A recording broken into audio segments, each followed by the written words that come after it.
the AI can simulate empathy, but it's not actually empathetic. Like we need humans with empathy and we need humans with creativity. And that's the stuff you can't just scale by, spending another $20 a month or buying another few licenses or doing some AI training. Like that's not going to solve that.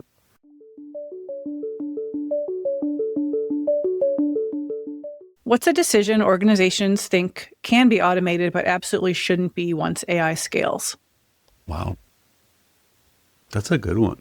I've seen a lot around HR, where AI is getting integrated into the HR process of reviewing resumes, prioritizing candidates, things like that.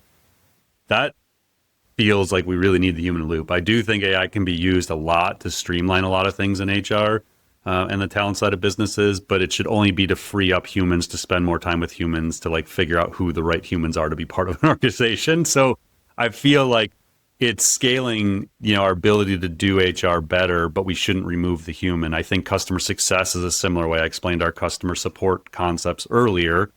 But all that automation we're looking to build in is to free up the human. So when someone says, I want to talk to a human, we have humans available to do that. And so everything we're doing with AI is to create a more human organization where when the human touch or authenticity matters, that's what we're here for.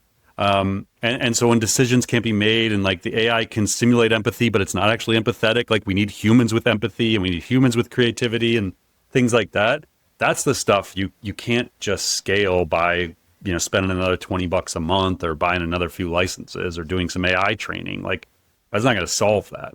So yeah, I don't know. I mean, I think those core decisions that are fundamental to the organization, the human needs to be in the loop if, certainly if not the final decision maker. But I do think that more and more things that right now today we think, AI can't decide that. It can't just take those actions without us. I think a lot of those barriers are going to come down for some like early adopters and innovators who are going to get more and more comfortable with AI's ability to, make some decisions that are not critical. There's always that analogy. I think Jeff Bezos always had like the 1-door or 2-door problem at Amazon. It's like, if it's a 1-door thing, like we make this decision, there's no turning back. Like that's got to be humans. If it's a 2-door decision, like, hey, we make the decision, it's not right. Like we can just walk back out the door and like go make a different decision and come back in. I think a lot of companies will maybe look at it in that way and say, all right, like if it's the 2-door thing and we can backtrack on this and we can fix it, then AI maybe plays a greater role. If this is like fundamental to organization, there is no turning back. You are not relying on AI to make that decision.